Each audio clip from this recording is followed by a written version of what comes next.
Welcome to the Power of Lifting podcast. I'm EricCafferty, owner of the Mecca Gym. I am a strength and conditioning coach and a contest prep specialist. The focus of this podcast is to dive into the mindset and the drive of people who have done incredible things with their lives. Welcome, everyone. We're on the Power of Lifting podcast with potentially the most powerful guests we've had so far. Yes. Mr. Kris Gethin, the founder and CEO of Kaged Muscle Supplements. Kris, tell us a little bit about some of your other accomplishments.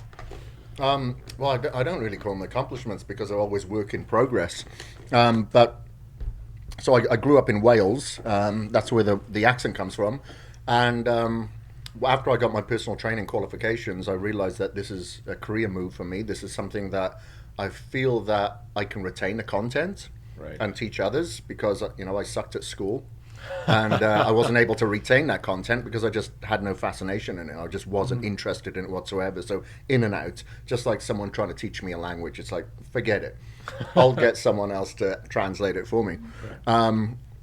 So when I got my qualifications, I went and worked on cruise liners for a while, used my internationally recognized qualifications to travel to various countries. I lived in Australia, started a personal training company there, opened a gym there as well. Very cool. And then it was during that time I thought, you know what, I want to reach out to more people than the people that are just in my gym. So I started writing for magazines, getting that published. Taught myself how to write because I had no idea how to write in a journalistic manner. Somebody that says he sucks at school taught himself how to write and then starts writing in magazines. The difference between school and learning. Exactly. There's very much a difference between like knowledge and then application and knowing when to apply it.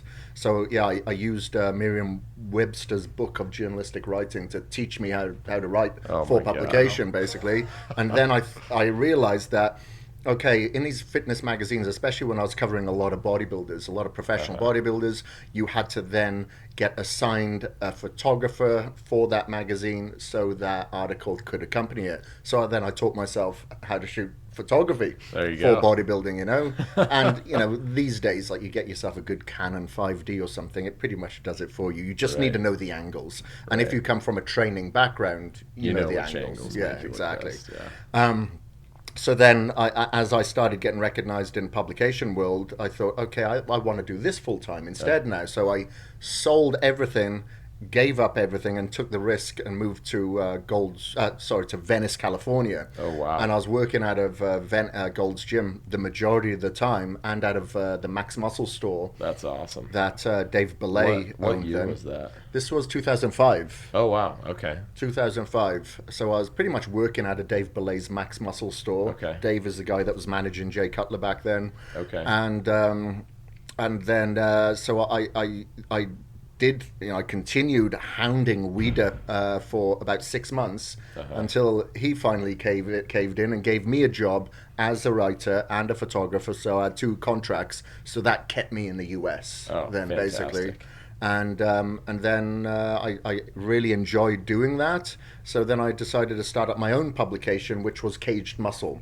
So I had my own magazine for a couple of years. The name came about from because I taught kickboxing for several years when I was in Australia. So the gym that I had was transformations, just one-on-one training, and Muay Thai kickboxing. So I taught both. So I've always been into MMA, and so I had, because UFC or MMA was basically called cage fighting back then. Right. So I took my name with the K, put the caged and the muscle for the bodybuilding part of the publication, and I covered both of those in that magazine. That's awesome. And I was doing some freelance work for bodybuilding.com, and then Ryan DeLuca, you know Ryan obviously, he needed an editor-in-chief because he started doing more content. He knew that I could do editorial and photography because I was covering a lot of shows for them at the time as well, and submitting training pieces. So I came up here to Boise and interviewed for the job, and I got that job. What year was that? That was 2007. Okay, very 2007. Well, 2 years. That's because I think I first met you when I was walking through bodybuilding.com, headquarters over like Silverstone. Yeah. And you were editor-in-chief at the time. And yeah, I didn't know any of this at the time. I knew you were actively competing in bodybuilding. At the I time competed as well. from 99 to 2009. Yeah. So that was really, quite a long time ago, I guess now. It's about 12 years ago. Seems like another lifetime. Yeah. It was a long time ago. Anyway, that was, really interesting. And, obviously you have, both backgrounds, both the training background and then the content, the editing, all the, the writing background and all that stuff, which is incredibly valuable in that industry, be able to, articulate your thoughts and training practices and things like that. So, tell us a little bit about where you went from there. So you competed we competed in the same show in 2009 here in Boise. That would have been my last show. Oh, was it really? Yeah. Oh, wow. Yeah. That's your first show? The One first of your season. first. Yeah, Okay, one of first the season. first. Yeah, I was just an 18-year-old little twerp back then. I mean, I was an old dog. Kris wiped the floor with me, I'm sure of it. But anyway, after that, it kind of was another lifetime ago because you then went to India short thereafter. Yeah. Correct? Yeah. So what happened, between that 2009 and what actually got you over to India? Okay, yeah. So when I competed in that last show, so I won that show, Yeah. but I never got any more satisfaction winning a show or coming second in a show or whatever. I always went into some type of depression straight after because you're so focused and disciplined. You're weighing your meals. I got to get up at this time. I got to do this cardio. Everything's written down and you log it. And then when you finish a show, you cross into the abyss and it's like, okay, where's my purpose now? Yeah. I used to put too much of my identity into, I guess, that placing or whatever, but it didn't really matter if I found out it didn't matter if I got first or second. I went into that depression, so I decided just to give that up and create content out of like transformations because that's kind of ongoing.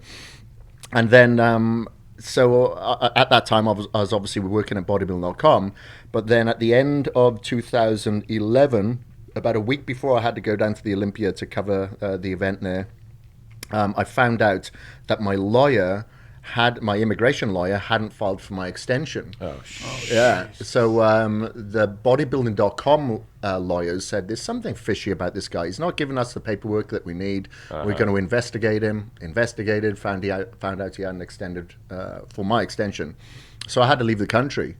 So I literally had a week and a half to leave the country. So I said, look, I'm still going to go to the Olympia, cover the show.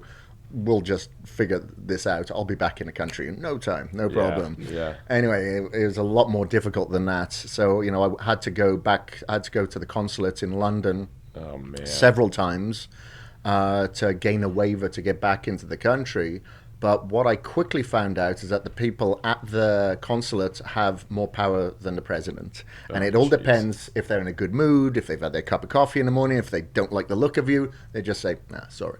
And that's what happened to me several times. That is insane. Because the last time, the fourth time, which I did get my approval to come back into the country, I gave him nothing different. Because it wasn't any more that I could give him. Right. I had letters from Joe Weider, had letters from Bob Chick, who was the athlete representative, from Mannion, from the publishers at Simon & Schuster, because I just published a book through the second largest publisher in the world. I had so much paperwork, and I was like, nah, forget it. Anyway, even though that lawyer had been since barred from practicing. So I had a foreclose on my property. I had 2 rental properties in Nampa. I had to foreclose on them. Had to basically give away my pets and just, think, okay, I guess we're going to be here for a while trying to figure this out. Because every time I'd go for that waiver, you had to wait several months before going back again, Oh, Jesus. So this was in London through this period. Yeah. But I was living in Wales. I basically, here I am in my 30s. I had to go back and move in with my parents for a while and figure out what am I going to do now. And I was about to move to Spain. Dorian Yates was living there, and I'm very, very good friends with Dorian. And he said, come over here, man. It's a great life. So I was like, okay, about to go over there. And I'd just been to India several weeks before to be at an event, and had to do a book signing. And it was during that time a gentleman that I now know as Jag Chima, who's my business partner, he gave a copy of my book to this huge celebrity in India. He read the book. Apparently my name came up in conversation a couple of times when he was asking about, I need to get in shape for this movie role, but my back is screwed up. I've put on a lot of weight, all that stuff. And he called Jag Chima and said, I want to see if Kris will train me. When Jag called me, he told me about this guy. I'd never heard of him. I remember I was shopping at the time in a grocery store, and I was like, who's this fella? And so I said, yeah, okay, I'll give him a consultation. So I went over to India and consulted with this guy and said, yeah, this guy's serious. He'll do exactly what I tell him. And so then my life kind of started in India. I went over there initially to transform him over a 12-week period, which turned into me staying there for several years. And this is a huge Bollywood star, right? He's like one of the most famous actors in India. Yeah, he's like the Brad Pitt of the US, Yeah, that's crazy. That is crazy. Yeah. And so I ended up staying there, and because his transformation got like front page newspaper and stuff like that, other celebrities started contacting us, and I was like, well, I can't train everyone. And so I started flying in other trainers, Neil Hill being one of them, Joe Tong, another IFBB pro, lives in Vegas now. He's Hide Yamagishi's training partner. God, I had probably about 6 or 7 trainers over there at one time. Yeah, from the UK or the US mostly, so it was great. It was really good.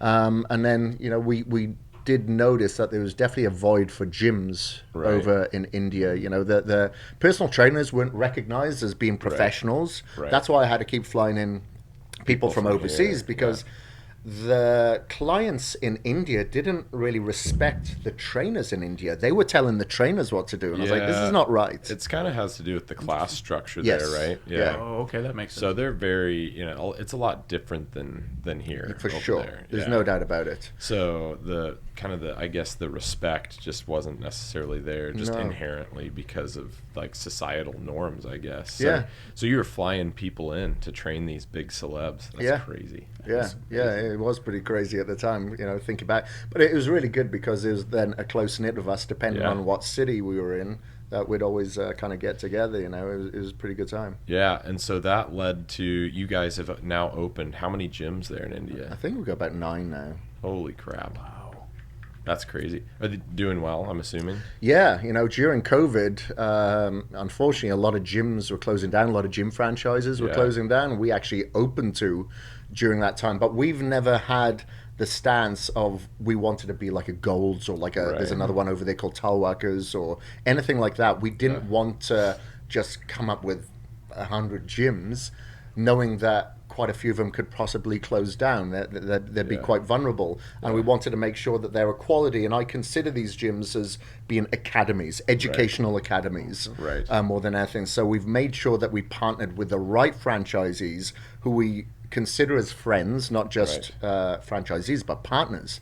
And we get the right people involved and get the right infrastructure and get the right education, the recognition. So we're not really interested. We're not going to try to open 50 gyms. We just want to have quality that is providing a purpose for the people there. It's definitely, we have different. We have like very high-end gyms, and we've got more economy gyms as well. But they're all top class. We have the best equipment in there, and we have the, that has great service like a Life Fitness or Hammer or anything like that. And it's doing very well. That's fantastic. Haven't taken a wage yet. Yeah. I know how that goes. It's fine. It'll happen eventually. So one of the most interesting things to me is I've heard you talk a little bit in the past about caged muscle, like the name. And when I first saw caged muscle, it was actually in Body Space back in good old that was my profile. Was caged muscle, and I'm like, who is this tatted up badass? And then I end up competing against him, and I'm like, oh my god, there he is. You know what I mean? That's who it is. But the name to me was really interesting. So it's interesting to hear how you kind of came up with it. But what I've heard you talk about before is kind of the alter ego aspect of that. Yeah. Tell us a little bit more about that. Right. Okay. Yeah. The alter ego. Well, I've never if I think back to some of the, the crazy workouts that I've had, but I'm a high volume trainer because to me, it's just as important for me to feel like I've had a workout as opposed to the positive effects of a physical workout. Right. Like I probably overtrain, but I'm willing to overtrain and not get the, the physical benefits as long as I get the mental therapeutic benefits. I can relate to that. Yeah. So, it's quite often that I'll go a month without taking a day off because I need it. It's therapy for me. So sometimes, like today, I just wasn't having that good of a day. So I thought, okay, it's really hot outside. I'm going to make sure that I wrap up so I'm even hotter. I'm going to put the BFR bands on and I'm going to hit legs. And I'm going to make sure that this is a real tough workout because the harder that I work out, the better I'm going to feel after. And I feel great now. Absolutely. So some of the things that I'll do within those workouts, Kris Gethin, this lad who grew up on a farm in Wales, is not going to do these workouts. So that's where I kind of think of that alter ego, Cage Muscle. You're going to hold a gun to Cage Muscle's head, and that gun is going to go off if he doesn't hit those last reps that are here. And I've never failed to not reach those reps, even if it's rest pause.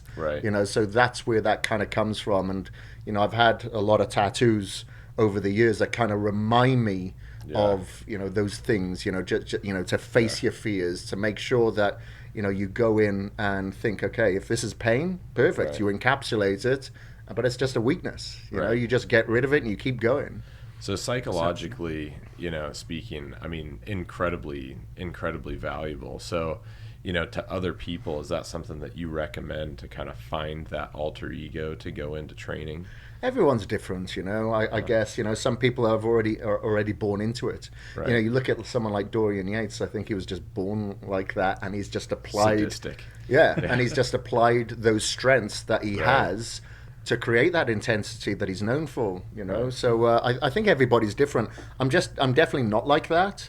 I'm a little bit different. So I just created this alter ego because it works for me. Yeah. Everyone's got to, find their own itch and keep scratching it however they want. I think so, for sure.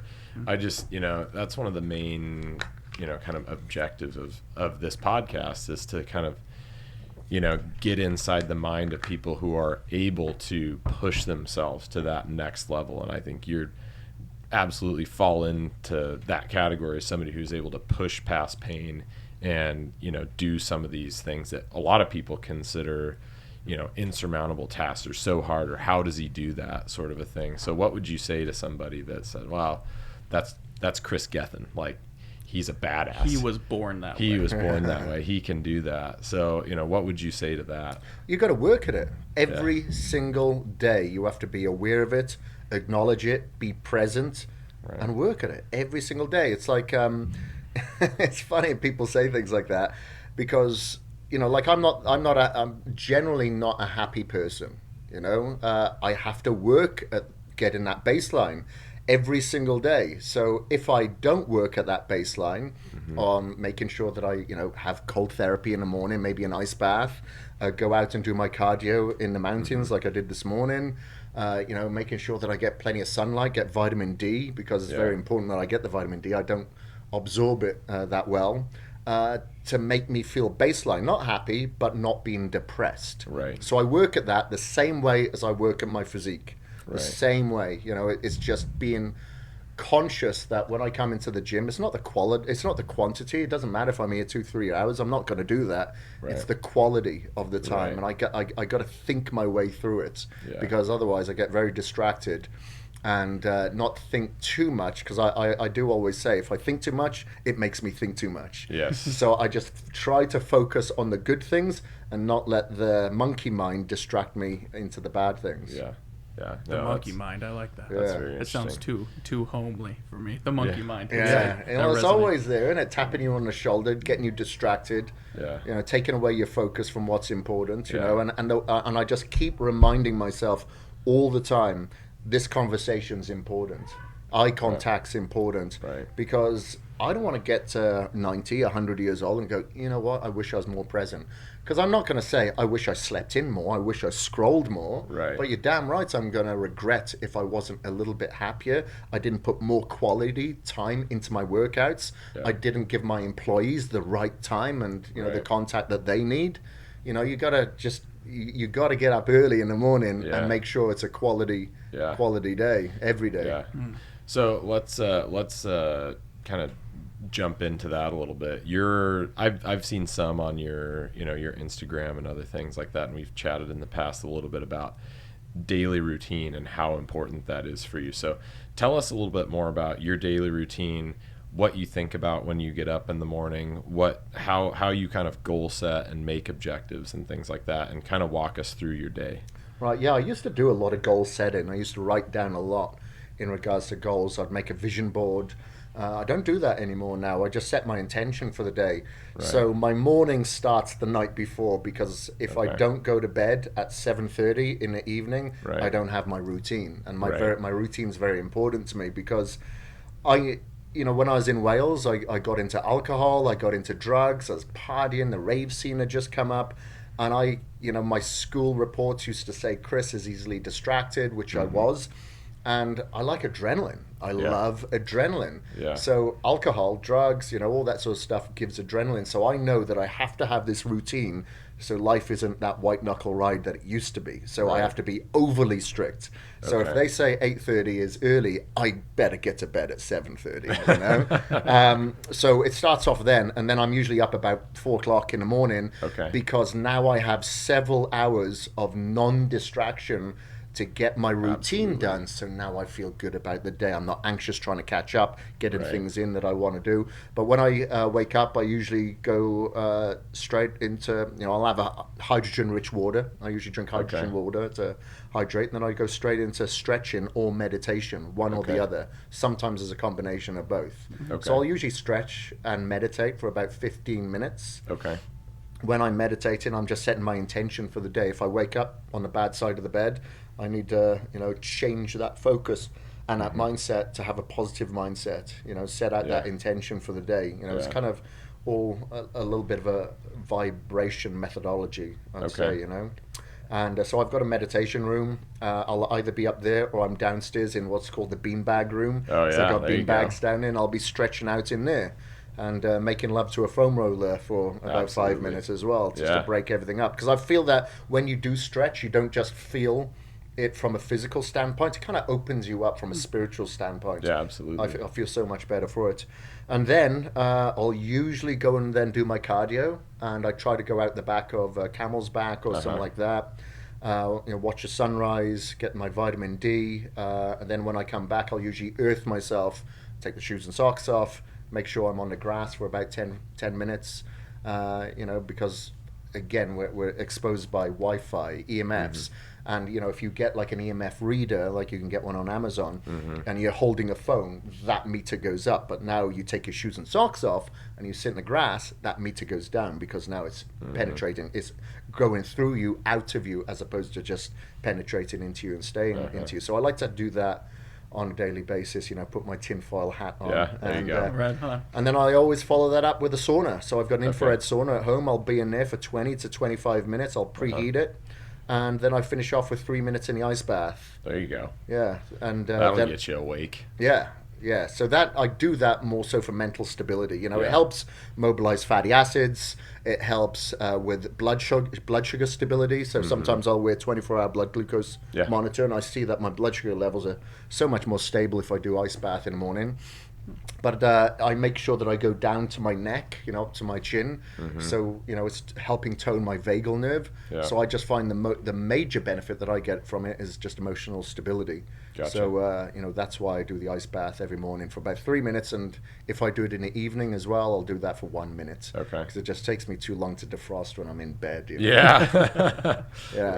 And then after that, it's all over the place. It's work. And then usually I'll go and work out in the afternoon. If my afternoon is too busy, then I'll usually get my workout done in the morning. I just find that it takes me a few hours for my body to warm up, so I can push it hard. Otherwise, I just feel a little bit dry and I feel a little bit vulnerable. So from a nutrition standpoint, what does that look like for you these days? We've talked about you've done bodybuilding, various other activities. How does your nutrition look now compared to when you were bodybuilding? Are you gearing it towards certain things? I know you do cuts periodically, or your 8-week shreds, or various training programs. In general, what does your nutrition look like? In general, much like how it was when I was bodybuilding. Okay. 5 or 6 meals a day, carbohydrates, proteins for the first 3-4 meals. Quite a lot of the time I'll have carbs in the last meal as well, because it helps release the serotonin. Yeah, I tend to sleep a little bit better, Absolutely. But I play around with things. Sometimes I'll go, you know what, I'm going to go carnivore for 4 weeks, so I do that. Not last year, year before, I went keto for 6 months. Okay. And but I'll do intermittent keto, so I'll knock myself out of ketosis either once a week or every night, because I find that, for instance, if I was to have carbs as my last meal, once I've woken up and done my cardio, I'm back into ketosis. I get into ketosis very, very quick. So I do a all cyclical that skeletal muscle. Yeah, exactly. And so I'll do cyclical keto. So I do change things up every now and again, but at the moment I'll do some fasting on non-training days. I just don't feel like I need the food, as I'm not trying to put on size now. I eat a lot smarter than I used to, meaning, I eat organic, wild caught, grass-fed, etc. So I feel now, because there's so much more nutrients in the food that I eat compared to what I used to eat as a bodybuilder, my body is just more satisfied, so I don't feel like I need as much food. I eat a lot less than I used to, but pretty much the same thing. Okay. And typically, you're eating kind of a variety of a diet. Yeah, I don't eat chicken and rice with every meal. So I'll do the elk. I do turkey. I'll do chicken. I'll do egg whites and whole eggs. I'll do steak and eggs. Usually in the morning, I'll have steak and eggs. And a lot of the time, it's great. And this is going to sound like a shameless plug, but I've got this meal replacement called Clean Meal. And what I did it today, I mix that with my greens. I'll mix it with my greens, and I'll put some kefir in there, and I'll mix it with some digestive health. And I'll put some blueberries in there, because I love blueberries, and I blend that up with some ice. And I just love that. I love Sounds that. wonderful. And there's a I don't know if you've used sea moss at all. You can get the sea moss gel. So it's kind of like a binder, and it fills it up, so it thickens it, because I want volume to make me feel okay, like I'm satisfied. So I'll put a tablespoon of that in there, and that really thickens it as well. It's really, really nice. Yeah, that sounds really good. What is that, sea moss? Sea moss. Check it out. I'll have to try that. Because we've used things like xanthan gum. Other things like that, but I don't do xanthan gum because it makes me bloated. I feel like shit. Sea moss is really good. It's really, really good. Of course, it's natural as well. I feel like even the names sound, sea moss sounds way more natural than xanthan. Absolutely. Exactly. So speaking of shameless plugs, plug away, because not just because we love your stuff, but also because we do love your supplements. I drink Hydrocharge, which I'll dose up right now. Boom. Two scoops per 40-ounce Hydro flask in water with a little bit of ice. That's at least a 3 or 4 time a day ritual for me. During workouts, with meals, between meals. We had a fun experience in Salt Lake City with Kaged muscle. Oh, dude. Okay, so you'll appreciate this story. So we went to Salt Lake City for a client of mine's show. Hunter came along filming some content, and I didn't bring enough Hydrocharge, and I was like, oh, this is a problem. So I called around to several shops and couldn't find any. We stopped in a couple places, couldn't find any. I'm like, oh man, this is a disaster. He was getting very, very, very agitated. So we ended up, I'm like, oh, there's a GNC. So we went to a GNC, and because I called them, I'm like, do you guys carry Kaged muscle? And they're like, yeah. I'm like, perfect, we're there. So we walk in, and there's a little bit of product on a couple of shelves, and I'm like, oh shoot. There was some pre-caged, there was some protein or something else, and then there was one single bottle, and my jam is pink lemonade. That's been a thing for a while for me. and they had one, and it was pink lemonade, and I was like, praise the gods, it's our day. It is our day. And Hunter's probably like, oh, thank God, he's not going to be bitching about this any longer. And I go to buy it, and the best part is I'm like, oh, man, you guys have no idea how happy I am that you have pink lemonade hydrocharge right now. So I was about to drive 5 hours back to my freaking gym to get some. Right. And he's like, yeah, actually, we ordered it as an accident. We usually, don't even carry the hydrocharge. And I'm like, it's a sign. It's meant to be. It's a sign. It was meant to be. It was meant to be. So anyway, we love your supplements. Thank you. And a lot of it for me is, I don't know what everybody thinks about my thought processes and stuff like that when it comes to supplements. But obviously, most people that know me know I'm very, evidence-based, very scientifically based, and, pretty much everything I do, because I think that's a great foundation, places that we need to start looking at things, looking at research and looking at, peer-reviewed things, looking at things that, actually work, have evidence to prove that they, it's the right direction. And the cool part about your products is, before most people were doing it, you were very transparent with your labels, which I, just really appreciate when companies do that. And now more of them are doing that. But, so when you came out with pre-caged, very transparent label, and then, clinically dosed, they had good full dosing of, like your citrulline, and, the creatine and things like that in it were just the correct dosages. And especially when, your products first came out, it was hard to find stuff that was like actually like, oh, I don't have to add something to this to make it maximum effectiveness. So anyway, well done on that. But the other thing that I really appreciate, and I'll get into supplements on this, but also in some of your, daily routine and other things that you do, is not only is it clinically based or dosed and things like that, but there's also a lot of anecdotal thought that goes into it. There's also a lot of your own expertise that you can tell is very woven into the products, so things that you do and that you've discovered over your years of practicing what you preach and going through the process that are kind of intertwined in those products. So I guess tell us a little bit about, when it came to, coming out with products like you have, what was your thought process with all that? Well, number one, I started getting supplements tested, because when I started doing the video trainers for bodybuilding.com, I knew that I had a responsibility now. Right. So I can't really suggest something if I don't really know what's in it. I have to put my hands together and pray and hope what it says on the labels in pure. it. Yeah. So it was kind of shocking to me that some of the brands that I'd never heard of, or had heard of, but they were just small, tested like 100% or 101%. They were perfect. Maybe if the dose wasn't exact, it was a little bit over.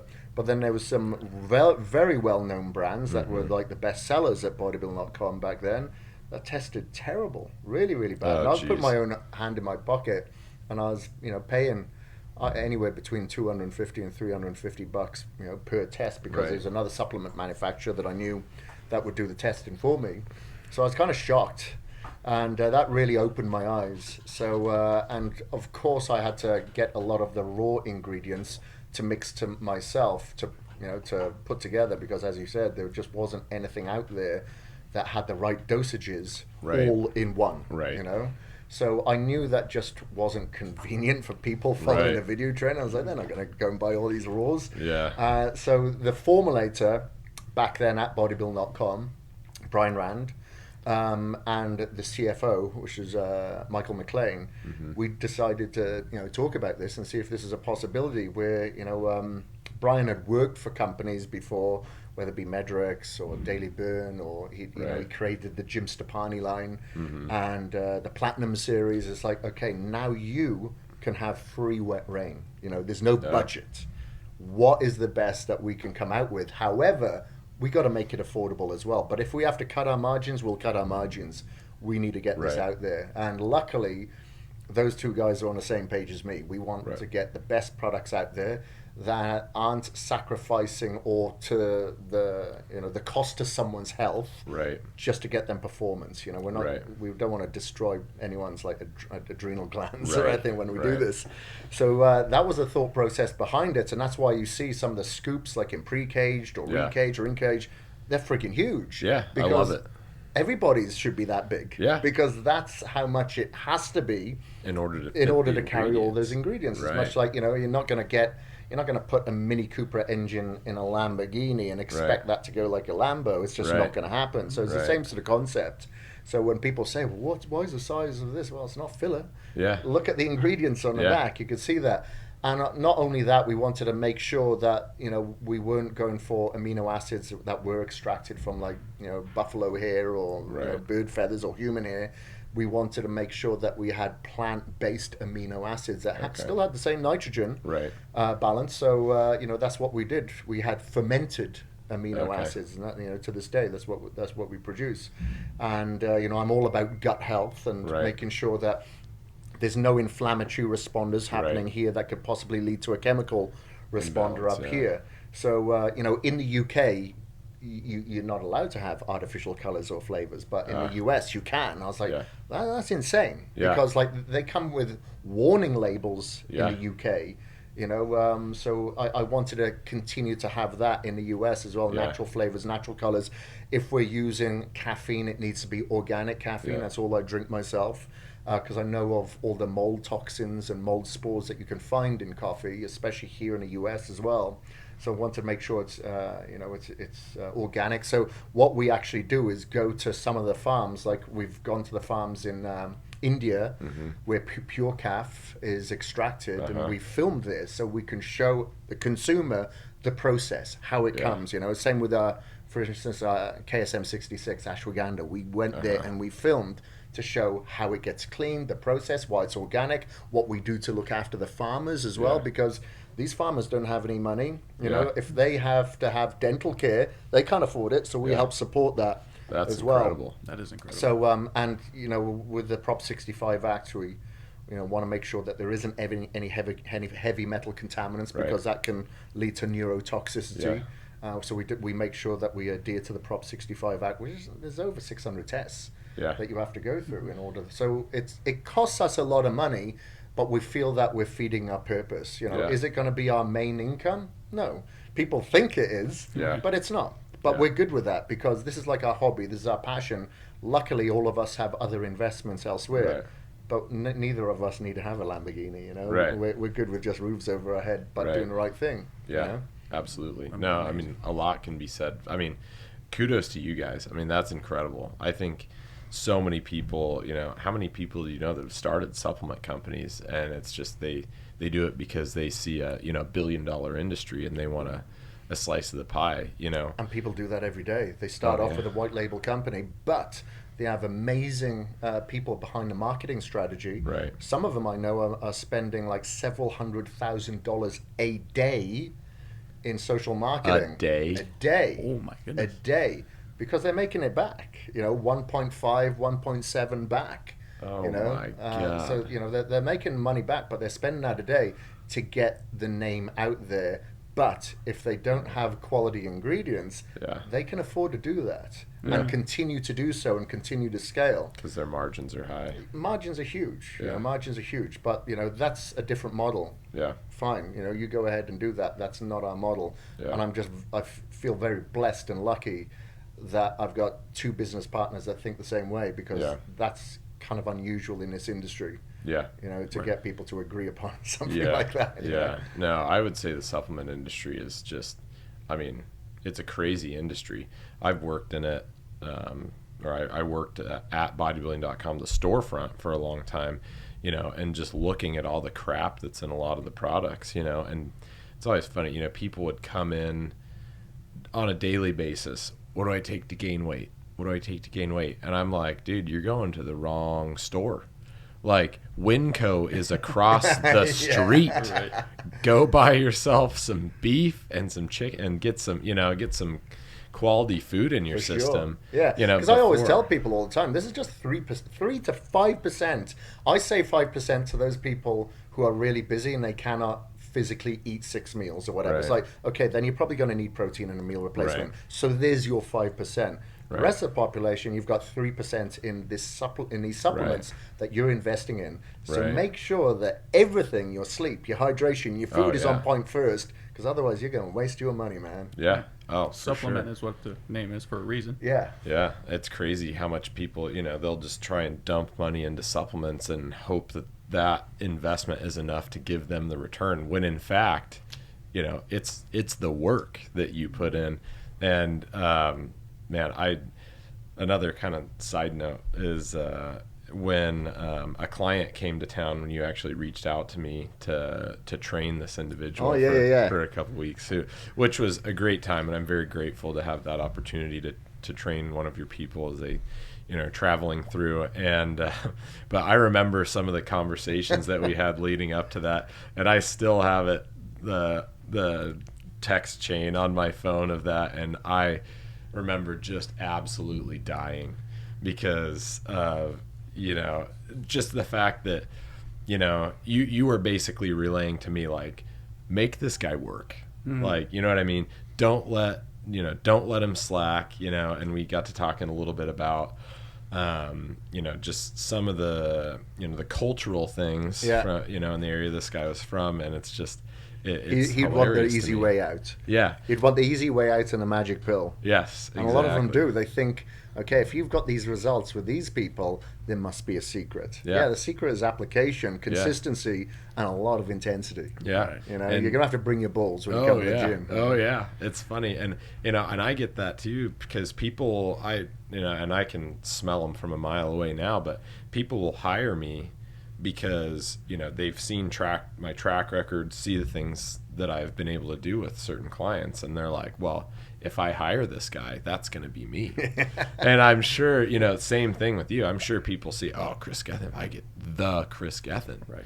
Like, look at this badass track record, look what he's done with all these people, look at all this information, and that's going to be me. You know what I mean? And just by handing you a check or paying you, they think that they're automatically just that's it. That's all they need to do. I just need to pay this guy and my results will happen. Yeah. That's not the damn case at all, Right. Well, it's ironic how people, sorry to interrupt you, they see that and they're like, yeah, you can't be. And then you as trainers are like, we would love for you to be like, but we also want you to be better than we are. Yeah. But they still don't put in that work to be able to do that. Yeah.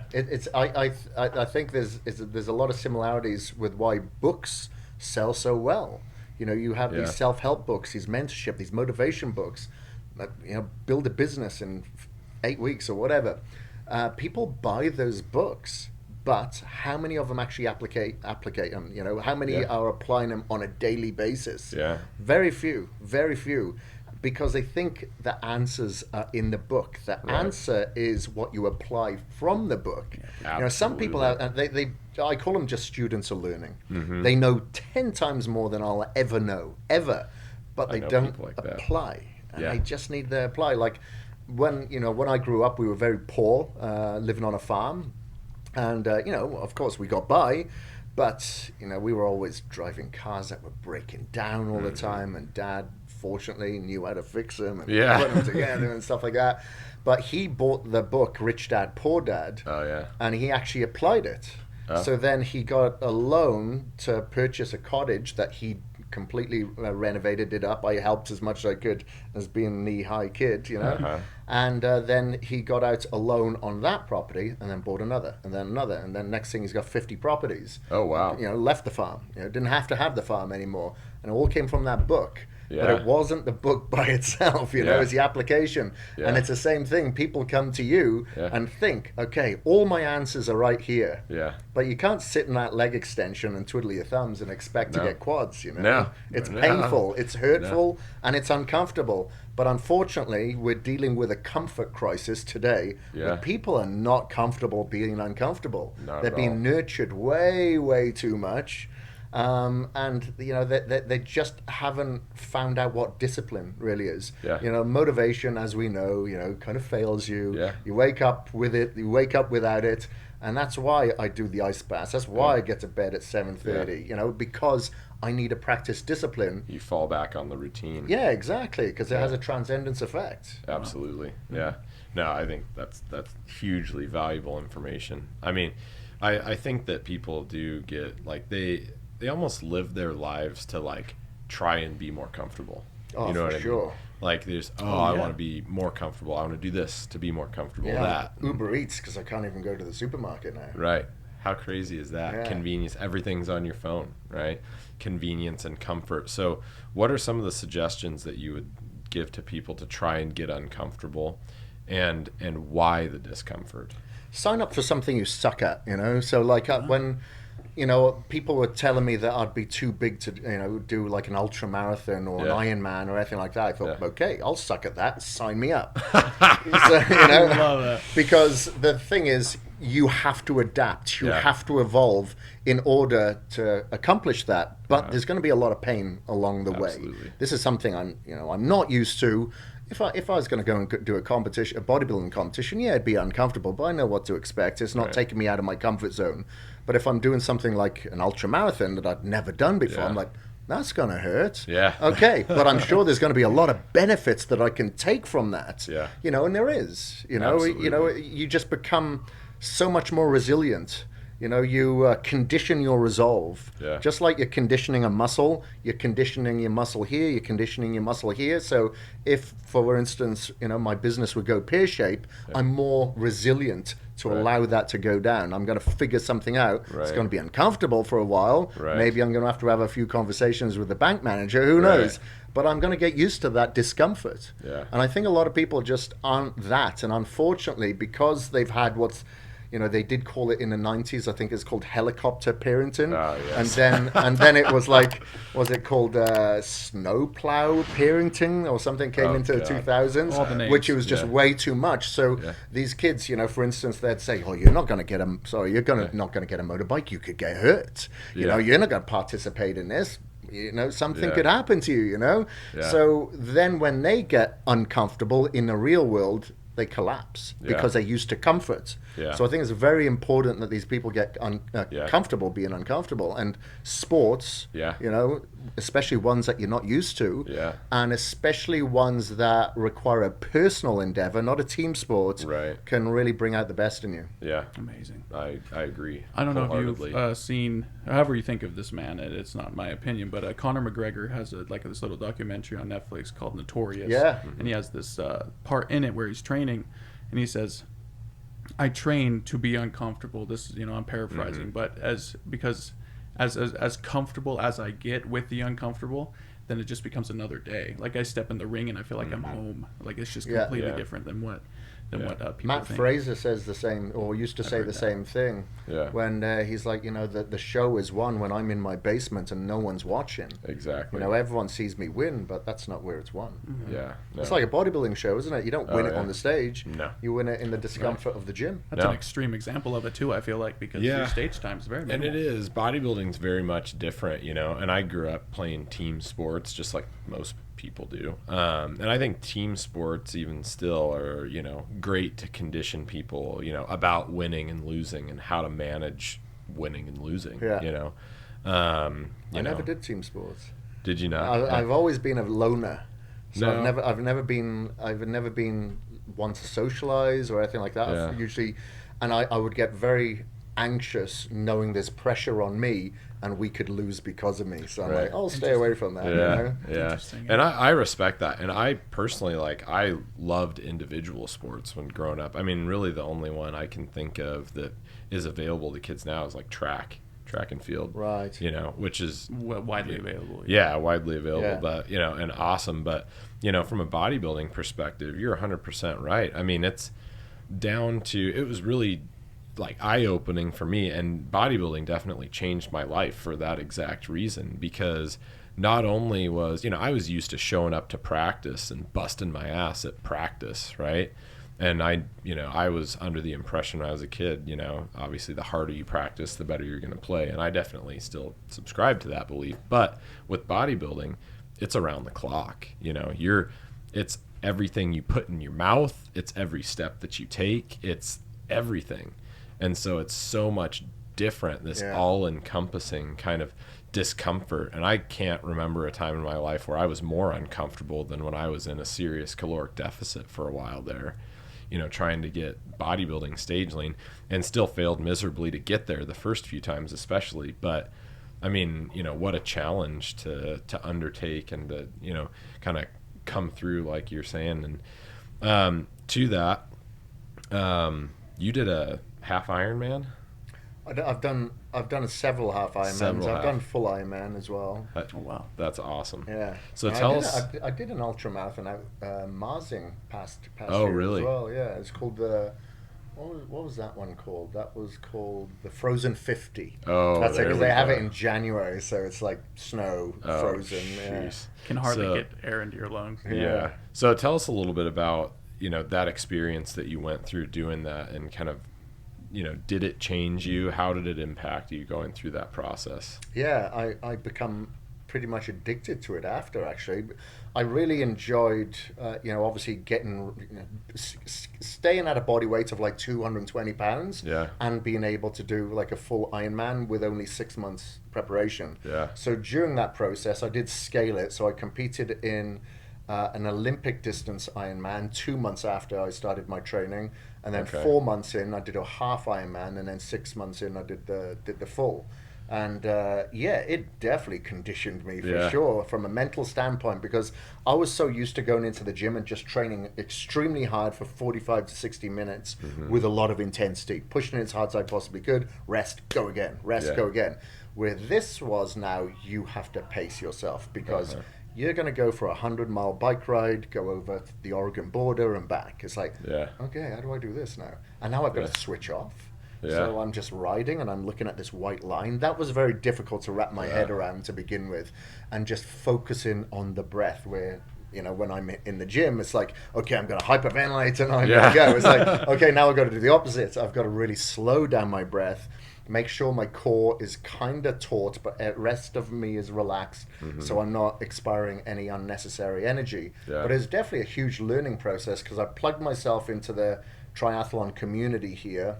And I really like that community, a lot of camaraderie, a lot of support. But I quickly realized that, you know, I had to do a very, very different approach to it. I couldn't train for the length that they were, because I was still bodybuilding training, and I'd lead to overtraining. So I had to bring the volume down of my weight training. You know, I'm a high volume trainer. So I thought initially, okay, I'm used to doing like 30, 50 reps or whatever. That will help me for my bike and everything. But it didn't. It led to overtraining. You know, I checked my HRV in the morning. I'm like, geez, it's still tanked. So I then brought my volume back to like 8 to 10 reps. And I would do a lot of unilateral training. And I brought my days of training back from 5 days down to 4, and that seemed to work. And then I just started doing a lot more sprint work with the training, and you know, with the triathlon training. And I only went long and slow on the weekends when I wasn't weight training, and that seemed to work, you know. But I had to fuel very different to the people that I was riding with. They'd go out with a couple of bars and a couple of gels. I had to have a backpack full of food, because I was churning through like 10,000 calories. You know, sometimes, you know, it was like a rolling buffet when I was going out bike riding or running. You know? So what did you eat? What did you take with you? I did have a lot of protein powders, because they're easy to digest. I was using Vitago as my carbohydrate source. As again, the handprint of that coming from, I think it's barley. It was barley, but it's potato starch now, isn't it? Very easy for my stomach to digest. So I'd break that down, and my wife would make these like energy balls, you know, kind of like the energy balls that you got in the fridge, I guess. But they were oats, they had dates, they had whey protein in it, they had some nuts, and I just chew on those things a lot of the time. You know, but if I was out on a long ride, I'd actually take meals with me as well. You know, it'd be like chicken and rice or something that, you know, because, you know, I'm going to Horseshoe Bend, but I stop at Emmett. I'm like, I'm pretty hungry here now, you know? So I'd stop and have a meal there, or stop at Horseshoe Bend before coming up the hill and have a meal there, you know? Because otherwise I'd just zonk. Yeah, zonk out big Yeah. time. And that happened a few times. I learned by my mistakes. Well, and then did that lead to wearing some of the glucometers, measuring your blood glucose levels? No, it wasn't that. Okay. It's basically my kind of biohacking journey that I started Right. in 2014, where I'm just trying to lengthen my health span. Yeah. My goal is to live to 100 years old, so Yeah. I want to have as much blood sugar stability as possible. And I didn't know if white rice was going to do it or sweet potatoes, Right. because everybody, based on our DNA, is a little bit different. And we Metabolizes differently. metabolize faster, slower. Right. Get the Asian population eating white rice, and their blood sugar hardly moves. Yeah. Where a lot of us really spike. Yeah. Thankfully, I found that I didn't spike that much from white rice, but sweet Right. potato, weirdly enough, did. Even though the glycemic index Yeah. is lower. Exactly. And, Yeah. then I found out, okay, if I do like post meal exercise just for like a 5-10 minute walk, Right. that would bring my blood sugar levels straight Yep. back down. So I wore the blood glucose monitor for about a year, just Okay. to quantify as much information as I could, but Yeah. I don't really wear it now. I got Yeah. the info I need, really. Yeah, no, that's incredible. That's one of the big things that, we're utilizing with clients and things like that is monitoring like that, and, continuously learning about every individual's bodies and things like that. And I am so excited for, eventually I know they're going to put those in Apple Watches, hopefully, to be able to read blood glucose levels somewhat accurately. Well, there's a company that I can put you in touch with that I know the people over there pretty well, and they have great coaches as well. So, for instance, let's say you didn't want to even bother trying to explain this to your client. They have a coach that will explain it to your client, and the company's called NutriSense. And I know Cara over there pretty well. So it's just on your app all the time, so you can see in real time. Yeah. When your blood sugar's So spiking. what are or they not. using for the monitoring? Are they putting the blood glucose monitor on your arm? Yeah, so they'll send you the Oh, blood okay. glucose monitors, and then you just put it in yourself. So okay. that would either be like, I think it's the Libra they use. Oh, they use the Libra. Yeah, they use the Libra, so they measure that, and boom. But I noticed, because I had the Libra when I was in India as well, and that was a thick needle. Yeah. Where here it wasn't, because I was like, I don't know if I want to use that, because I was using the Dexcom as Yeah. well. Yeah. And the Dexcom's a much thinner needle. I was like, no, it's not that thick. So I was like, okay. Yeah. They sent it, and it was thin. I was like, thank God for that. It's the ones in India that are thick, man. So like because I'd have it on the back of my tricep, and when I'd be doing side raises, I could feel the needle moving through my, it wasn't really painful, but it's But you could feel uncomfortable. it. Yeah, That was moving through the weird. fibers. I was like, this ain't right, Yeah, no, it's just interesting. We're developing our own app that actually reads all of that wearable technology, and it just auto gathers all of that data, so we that'd can be see great. it on all of our clients. It's Yeah. really cool. That'd be awesome. That'd be awesome. So hence I just started wearing this today actually, but The this Aura? is the Aura. Oh yeah, the Aura's great. That's Yeah. my favorite for sleep. Yep. So I love it got for it sleep. specifically for sleep only, really. And I never wear a wedding ring, and so I'm like, hey, honey, look, I'm actually going to wear a wedding ring Could have now. got the diamond one. Right? Yeah. But yeah, so. Yeah, I love the Aura. I use that for sleep mostly. And what is pretty good, there's one now called the Apollo Neuro. So that's a good one that will actually help change your mental state.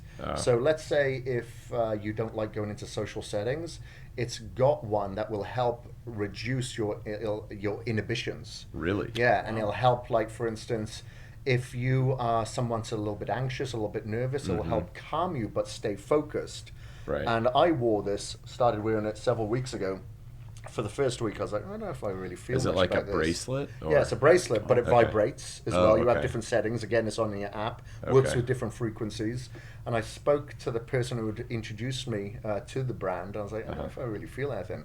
And they told me, you need to wear it for about 2 hours a day. You need to have it on a setting for about 2 hours a day. And when I did, I was like, now I feel it. I haven't felt so much on a sleep setting, but I really feel it in the social setting and the calming Interesting. setting. There's no doubt about it. So I was doing an interview at a place about a week and a half ago, and I knew that I'd be a little bit anxious, but I wasn't. I was just really calm. I was like, is this placebo or whatever? Right. But Yeah. I've felt it a couple of times since. But, these quantification wearables, I think, are absolutely phenomenal. Oh, yeah. I love it. Yeah, amazing. I love gathering all of the data, and that's just the thing. You can, and another thing I love. You're saying knowledge without mileage is bullshit, right? love that, because you got a lot of these trainers out there and various individuals, not just in the personal training industry, but other industries as well, that, you know, you got like your fat personal trainer. Yeah. And, you know, it's like, dude, like, if you can't apply your own damn practices, what good are you, you know, really? Well, I can't believe that actually people approach a lot of these people that are, you know... Blows my mind. Yeah, and they're like, okay, then the most popular trainer around you, okay. Yeah. Well, right. It just proves what you two are doing with your life, is teaching people and educating people.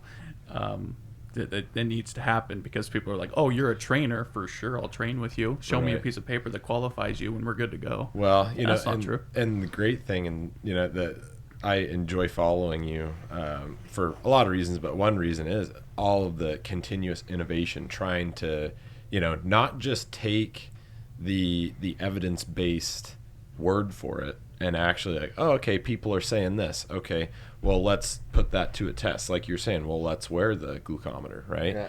Or, you know, when it comes to testing all of the supplements, doing actual blood tests. You know, I love it. I love being the lab rat. I love having the lab rats. That's one of the reasons why I love doing this. Oh, you know, man. It's like when we came out with our fish oil, I was like, okay, testing this, and I did fish oil testing, you know, on myself. And I realized quickly, wow, I don't metabolize oils very well. And then I found out it was because my liver enzymes were elevated. As soon as I brought the liver enzymes back down, started doing coffee enemas, all right? But there's no evidence out there that says coffee enemas work. Yeah. Started doing coffee enemas, you know, without getting into detail here. But then my liver enzymes come down, and now I started absorbing the oils. No kidding. You know? So hormone and you're balance. able to measure that and everything. That's spectacular. That's what I absolutely love, you know. That's what I love about all this quantification that's available to us now. I just think it's fascinating. Yeah. Some of it, you know, you can get a little bit carried away. It's like, oh my God, I didn't have good sleep last night, and you freak out, so you don't have good sleep the following night. It's like, you know, that's why I'll take my Aura ring off for about a month, and I'll go, okay, I'm going to take this off now, and then I'll put it back on after a while, you know? Yeah. So that's what prompted the coffee enemas. Yeah. Is the elevated liver enzymes. Elevated liver enzymes. And there's a woman that I know called Anne-Louise Gittelman. She's probably regarded as the OG biohacker. She's in her 70s. Lives in Coeur d'Alene. She's got a property in Texas as well. And she invited me to her 70th birthday. And I was just blown away by how young everyone was there. Everyone's getting their freak on the dance floor. Everyone's having so much fun. You know, real healthy food that was served there and whatever. I was like, I love these people. And I've read quite a few of her books, like Radical Metabolism, Radical Longevity. She's got Zapped, which came out like in 11 years ago, all on about the dangers of EMF and stuff like that. And she told me about the coffee enemas. So I was like, you know what? I'll give it a go. There's no evidence that says it works, but I'll give it a shot. Yeah. And guess what? It worked. That's amazing and hilarious. So I do it every Monday now. Okay. And I don't even need to. Oh, man. I can't tell you how many people, when you originally posted something about a coffee enema, I think I probably got about 10 DMs that was like, Kris is off his rocker. What the hell? Oh, yeah, you should have seen the DMs. I get that. Oh, dude, I'm taking a picture. What, is that cold or hot brew, brother? Oh, man. And I just freaking died. I'm like, I don't know, man. He's up to something. I mean, I'm sure he's not doing it for fun. I mean, not until now. Well, until later on. So let's just back up and talk about this for a second. So how do you actually go about doing a coffee enema? Because now I'm curious. Right. Okay. Well, I initially started, this is going back in 2014, with Clonic Hydrotherapy. Okay. All right. So I was diagnosed with mold toxicity. Okay. That I got from India, living in an apartment in Mumbai, in 2014. Like, I was literally sleeping 3 hours a night, you know, and there's nothing I could do. I tried every supplement. I even tried medication. I do not like medication. I even tried that, and nothing helped. You know, if the medication did knock me out, I felt like I was knocked out the rest of the day. And I was just not a good person to be around. Like, I was on edge a lot of the time, you know, but I used that to my advantage, because I'm like, I'm going to outwork people, I'm going to out-train people, because I'm an arsehole, you know. And I was just burning a candle at both ends. And, you know, I exhausted all opportunities of trying to get help until my formulator, Brian Rand, who's just a an amazing person. He says, I know this guy that I went to university with. His name's Dr. Spanaug, and he's got a clinic in Oldsmar, Florida, and he has people from all around the world going there. Let's say someone goes in a wheelchair because they're dealing with Parkinson's, they end up walking out. I'm like, what? And they deal with, like, he deals with a lot of people with Lyme's disease, people who have mental disorders that can't even tell the time, but they come out telling the time. The guy's an absolute genius. Anyway, so when I went there, we did like 62 blood tests on the first day, and I had brain scan, because I had like stool samples I had to give, saliva, urine, absolutely everything, and a brain scan showed that I had the mold toxicity. Oh, wow. You know? Okay. So it was from when I had to go through, I stayed there for 6 weeks. He would have had me there for 6 months if he had his way. And every single day during this detoxification process, I was on IV therapy, and I had to do Clonic Hydrotherapy as well. Okay. So that's how I kind of introduced it, because he needed to detox my body because I had so much mold toxicity in me. But he had to do it over a six week process. And so then when I started getting into the colonics, not the colonics, sorry, the enemas, it wasn't too alien for me, you know what I mean? So basically, the Clonic Hydrotherapy, you are, on these machines, basically the machines that he had would cost like the same as a Rolls Royce, and he had 6 of these things. Oh, Jesus. Where you just put this tube up your butt, and it pushes water up there, and water circulates. Okay, so it helps clean out your bowels. Right. Then you have to, take proper probiotics, get in fermented foods, prebiotics as well, just to make sure that you do feed your opportunist bacteria now, and your opportunist flora. So then with the enema, you actually now have a bucket. Okay, you have a bucket, and what I'll do is put coffee in there. So I'll brew some coffee, and I'll have a French pest. Specific coffee? Yeah, it's got to be mold toxicity free. So I'll either use Lids, I'll use Keon, something like that I know that is mold spore free. Organic isn't enough. Right. And then I'll brew some coffee in a French press. Probably about 20 ounces. Yeah. Pour that in. Make sure it's cooled down. Yeah. And it was just lukewarm. And then basically I'll go into the bath, and I've got this bucket. The bucket has to be higher, obviously, because gravity of the coffee is going to come down. Put this little like thing, this little tube up your butt. Little spigot. And then you just kind of lie on your left side, for it to drain to your liver. And you just relax and allow this to come up. And now you've got to kind of really hold it in, which can be difficult to begin with. You've got to get used to just imagine you really need to go to the toilet, but you can't. You're not allowed to, because you're lying in the bath, dude. So you've got to let that circulate into your intestines for about 10 minutes, and then you go to the toilet. And just let it all out. Let it all out. I bet that's the best. Feels like the best dump you've ever had. I tell you what, like, you can have a dump before that happens, and then you'd be surprised how much still comes out after that. Oh, man. And then it's very important to make sure, like I said, you're having a good prebiotics, or probiotics, fermented foods, and I tell you what, it feels so much better after. Just feel clean. You don't have any, like I used to deal with a lot of bloat. I don't deal with any bloat anymore. You feel like you digest food much more effectively. So much more effectively now. Like I said before, I used to eat so much food and still feel it wasn't enough. Now I eat half the amount, and it is plenty. Oh, yeah. Wow. That's awesome. Because you think about it, protein like clogs the intestinal wall. So how many of your amino acids, or how much of your amino acids are actually getting synthesized effectively? Well, if you clean out those tubes where the amino acids get absorbed, then you're going to synthesize. That's my theory anyway. Yeah. So what have you read about, like, the effects, like, are you really able to replace everything that you're pulling out as far as, like, the healthy bacteria, the microbiome, all that stuff? Or have you read anything to that effect? Like, if people aren't able to, replenish properly afterwards? No, I haven't read anything about that. Nothing that's conclusive anyway. I kind of just go by feel. If I feel that I don't have the bacteria in me needed to have a healthy gut, then I wouldn't do it. And I know that your health starts from your gut. I haven't had a common cold since 2014. Oh, wow. Yeah, since that time I was at Oldsmar, I haven't even had even the symptoms of a common cold. Really? So I know that, my gut health, obviously, that's where, good. and he would refer to his gut or your gut, not as the second brain, as like a lot of Right. doctors too. He said this is your primary brain. This is where your hormones are obviously regulated. Yeah. This is what can lead to an inflammatory response, because he's Right. dealing with people with mental disorders, Parkinson's, Alzheimer's, stuff like that. He Right. says if you keep having inflammatory responders here Yeah. enough, this will lead to a freeway of chemical responders in the brain. You know, hence why eliminating vegetable oils or sugars or anything that creates an inflammatory response. Yeah. So let's talk a little bit about that and, comparing, because obviously, that's more along the lines of functional medicine. Yeah, for sure. Which, I'm a fan of, medicine. Sure, not taking medicine, but I mean, obviously we have to have doctors, we have to have hospitals to keep.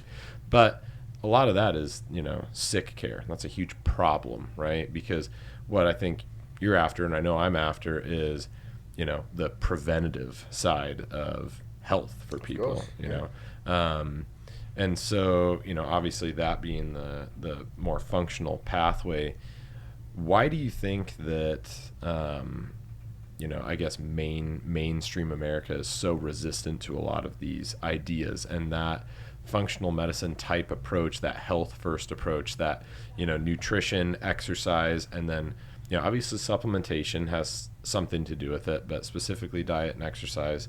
Why isn't that approach more widely adopted, do you think? Several reasons. Because it's not marketed. If you look, you drive, on the freeway or here, what are you passing? McDonald's. Right. You're passing Taco Bell, Wendy's, things like that. You're not passing loads of organic food stores that are delivering fast food. Right. Marketing is going to be part of it. Convenience is going to be another. It's not convenient to work out. It's not convenient to eat healthy. Is it because it's hard? It's hard. It's difficult. Anything worth doing takes time. It takes time and is difficult. And people kind of want the magic pill too. Of course, right? they want a doctor to say, "Look, you can continue doing what you're doing if you want, but you shouldn't. But here's a pill anyway, just in case you do." Yeah. And people do that, and we know that big pharma pretty much controls the politicians. It controls the world. Yeah. The billions that they're getting right now. Of course, I don't want to get into the COVID affair for sure, but whether we do or not. But it's like the vaccine is earning billions as we speak now. So big pharma controls a lot out there. So if they can keep people sick, then great. It's up to us to stand up and go, no, I'm going to fulfill my health and my lifeline and this carcass, this shell that I've been given, and I'm going to take care of it. Because I won't have it for long, and I'm going to have it here for less amount of time if I continue going down the route that they want us to go. Yeah. Oh, absolutely. And, I'm definitely along the mindset, and a lot of what I coach with, a lot of my lifestyle type clients is, look, you don't want to be struggling when you're 70, 80 years old, right? I mean, you want to be able to live like you're 30 until you're gone, right? That's why I always joke with my wife. I'm like, man, when I lose it, just put me out, man. You know what I mean? Like, I want to live life at full speed, right? And I think you're along the same way. You talk about wanting to live over 100 and all that stuff. I mean, I totally subscribe to that. I think it's one of the most frustrating things to me is, people not thinking outside of the box and doing the harder things in order to, become healthy. So what are some of the suggestions that you would give people that are kind of in that boat? They're looking to get healthy. They want to take the first steps. What would be your approach there? It depends on that person's circumstances. So if they're in, I'd say, a social setting where they're at the office where other people are eating bad, then you obviously have to really learn to control your environment and not get controlled by it, because you're going to get outside influence saying, "Look, God, one isn't bad. Come on, it's my birthday." Whatever it is, and that can be tough on people. Like for instance, like we're talking about cultures earlier, a lot of cultures that I visit, whether it be in the United Emirates or India or stuff like that, they find it offensive if you don't try their food. So I can tell you, I have offended so many cultures and so many families because I'm like, no, you're not going to be there on my deathbed. You're not going to be there to help with my insurance when I get older. So damn right, I'm not eating your food. I don't care if it's offending you. It's offending my body. And that's how you got to think about it. Like, people separate their brain and their body are like, okay, well, my body may not know. I'll just eat this one thing and whatever. It's like, of course it will. If it isn't just showing from the outside, it'll know internally.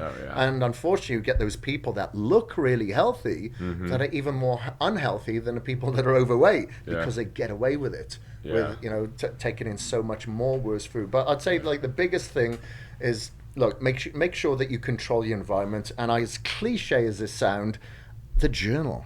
Yeah. The journal is so powerful for my clients, you know. Write everything down. And I always tell them, look, if you go quiet on me on a couple of days, I know that you're screwing up. Yeah. It is 10 times more important that you write down your screw-ups than the good things that you did that day. I don't want to have a 2-day celebration. Good on you. Yeah. I want to see consistency. However, if you do screw up on your diet, you need to write that down. You need to put your sincerity on the line.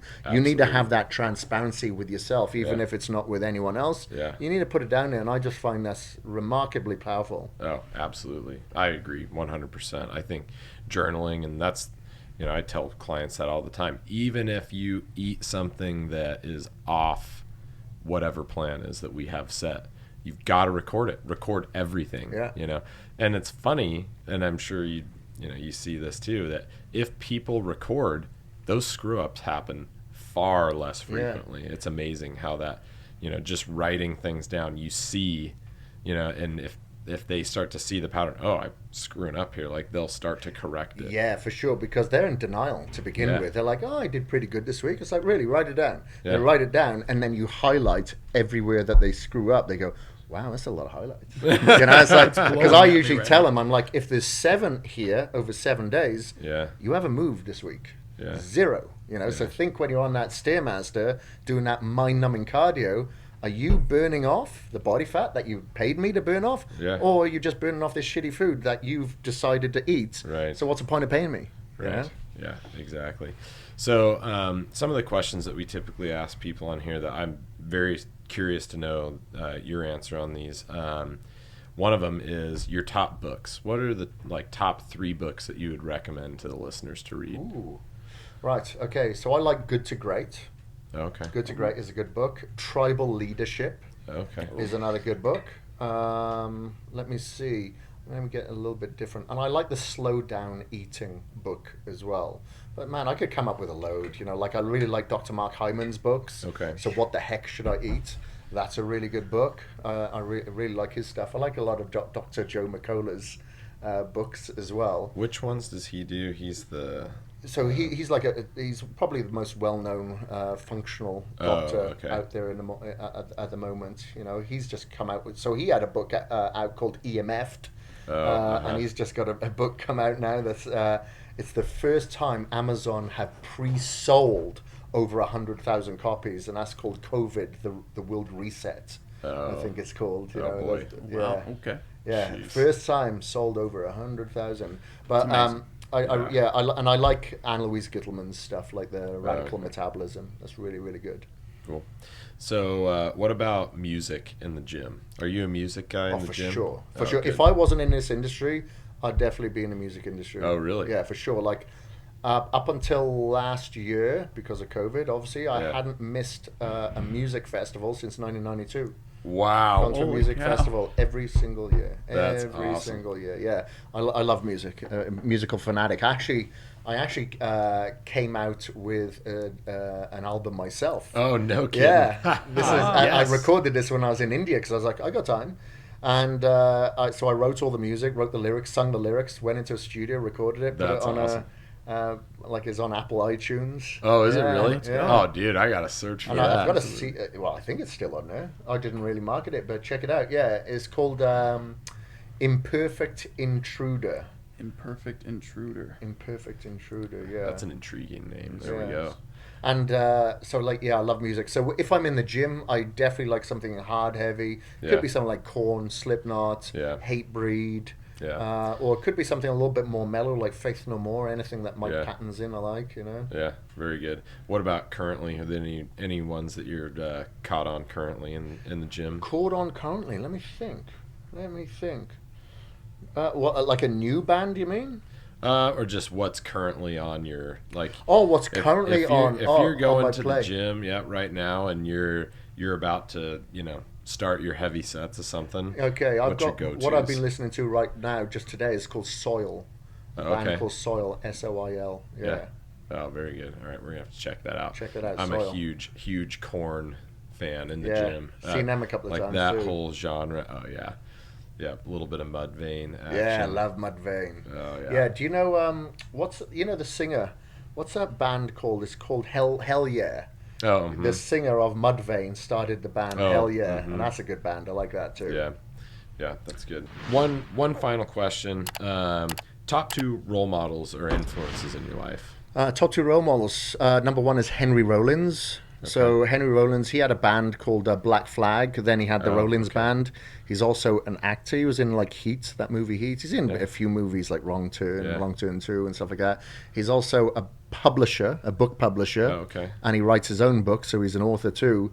He has he had a TV show. He's had a couple of TV shows on like the Discovery Channel, and he's on a radio show, and he's a writer for LA Weekly as well. Oh, wow. And he's built. Oh, very cool. He's built. Like the first time I saw him was in 1994 in his band at Reading Music Festival. I was like, wow, this guy just blew me away on stage. Wow. I was like, that guy's stage presence was just phenomenal. And I've seen him plenty of times since. Seen him in Australia on his comedy tour, and seen him here in Boise and in LA on his spoken word tour. Yeah, great guy. That's awesome. And number 2, I'd say for his business acquisitions and accolades is Richard Branson. Oh yeah. He's always been somebody that I followed since a young age. Very from impressive. him signing like the Sex Pistols and Mike Oldfield, Tubular Bells albums to obviously what he accomplished after. Yeah, that's amazing. Well, Kris, man of many talents, I'm so incredibly honored to have you on the podcast. Oh, I'm honored. Thank you, sir. Looking forward to it from like when Hunter and I were brainstorming and coming up with people. Like I told you, I mean, you were on the top of the list to have on the podcast. I think you're one of the most inspirational and influential people in the area when it comes to health and fitness, and rightfully so. I love the off the wall and the innovative stuff that you do, and you're definitely one of the best follows on social media. So thank you very much for being on. Thank you, sir. And we'll try and have you on again at some point. Yeah, any excuse to come back out, you have another leg workout, mate. Yeah, there we go. All right, thanks a lot. Thank you very much. Thank you for joining us on the Power of Lifting podcast. Be sure to like, comment, subscribe, and share. For more content like this, follow Eric Cafferty and the Mecca Gym on all social media platforms.